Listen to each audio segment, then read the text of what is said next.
Assalamualaikum warahmatullahi wabarakatuh. Bertemu lagi dengan saya Zumrotul Ainiah, mahasiswa Prodi Agribisnis Universitas Trunajaya Madura.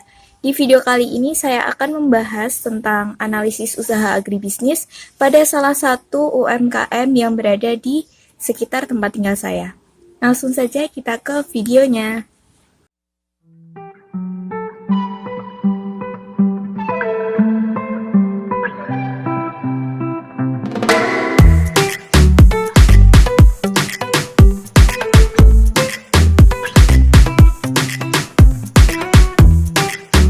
Jadi saya akan membahas tentang UMKM Pisang Molen milik Bapak Nasir.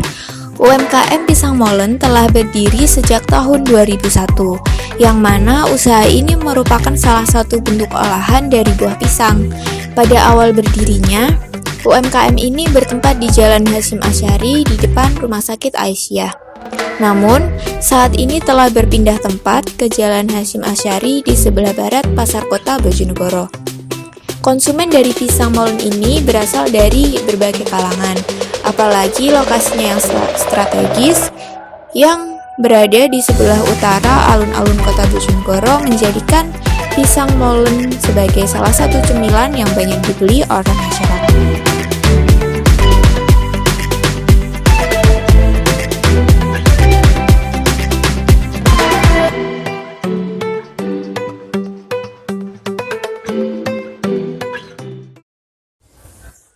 Tadi kita sudah melihat video tentang profil dari UMKM Pisang Molen yang mana hingga saat ini UMKM telah berkembang dengan menghadirkan berbagai macam varian baru. Sekarang kita akan membahas tentang analisis usaha dari UMKM Pisang Molen milik Bapak Nasir. Pertama yaitu tentang bentuk kepemilikan bisnis. Bisnis ini merupakan bisnis perseorangan yang mana hanya dijalankan oleh satu orang sebagai pemilik dan penanggung jawab. Pemilik di sini juga bertindak sebagai pelaku dan manajer dari bisnis tersebut. Modal yang didapat juga hanya bersumber dari harta pemilik. Pisang molen milik Bapak Nasir ini juga telah terdaftar dalam kantor perdagangan dan menjadi bagian dari PKL Alun-Alun Kota Bojonegoro. Selanjutnya yaitu tentang lingkungan bisnis. Lingkungan bisnis ini dibagi menjadi dua, yaitu lingkungan internal dan lingkungan eksternal. Pada lingkungan internal terdiri dari tenaga kerja atau karyawan, yang mana UMKM ini memiliki satu orang karyawan dan dibantu oleh istri pemilik.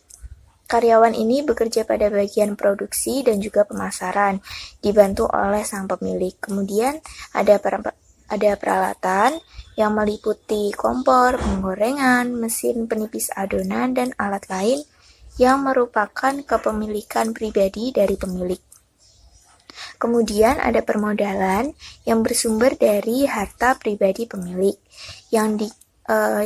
Kemudian ada bahan baku seperti pisang, tepung terigu, air, minyak goreng, gula, dan bahan lain. Selain itu ada kemampuan manajerial yang tidak begitu kompleks karena bisnis yang dilakukan merupakan bisnis perseorangan, sehingga pemilik dapat mengontrol secara langsung. Selanjutnya ada lingkungan eksternal, yaitu lingkungan mikro dan lingkungan makro. Lingkungan mikro yang pertama yaitu pemasok. Pemasok terdiri dari pemasok tepung terigu, pemasok pisang, telur, dan bahan lainnya yang berasal dari pasar. Namun karena lingkungan rumah yang sekaligus menjadi tempat produksi, merupakan daerah yang banyak ditanami pohon pisang, biasanya pemilik juga membeli buah pisang dari tetangga. Yang kedua yaitu konsumen. Konsumen ini berasal dari berbagai kalangan, terutama pada masyarakat yang suka dengan makanan manis, dan juga orang yang sedang melewati jalan, dan orang-orang yang sedang berada di alun-alun kota.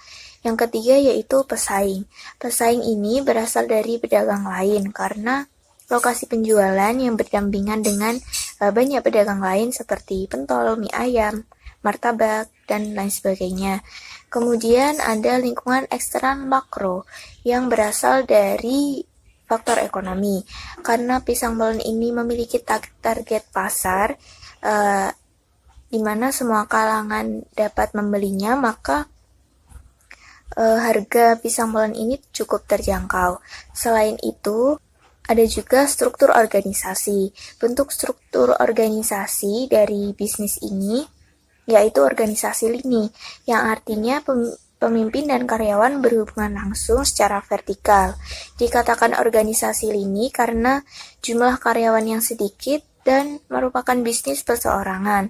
Dalam hal ini, karyawan dibagi menjadi dua bagian, yaitu pada bidang produksi dan penjualan. Karena bisnis ini hanya memiliki satu orang karyawan, maka karyawan ini bekerja pada kedua bidang tersebut dibantu oleh sang pemilik pada bagian produksi. Selanjutnya ada manajemen sumber daya manusia yang meliputi kegiatan seleksi, penilaian, penghargaan, dan pengembangan. Pada kegiatan seleksi ini, pemilik tidak menerapkan syarat yang sulit.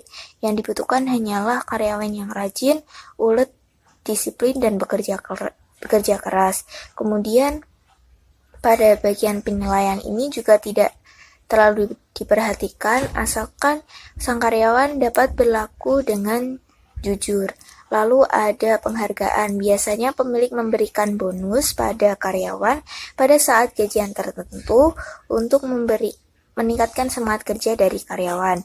Selain itu, pemilik juga memberikan bonus pada saat hari raya.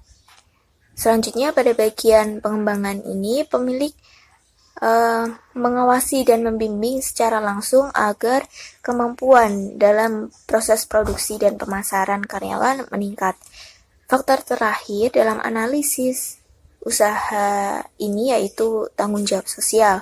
Tanggung jawab sosial yang telah dilakukan seperti pengelolaan limbah yang baik dengan tidak membuang sampah pada lingkungan sekitar, menjaga lingkungan sekitar dengan ikut membayar iuran untuk pengelolaan sampah, memperlakukan karyawan dengan baik, dan menjaga kualitas dalam setiap produksi.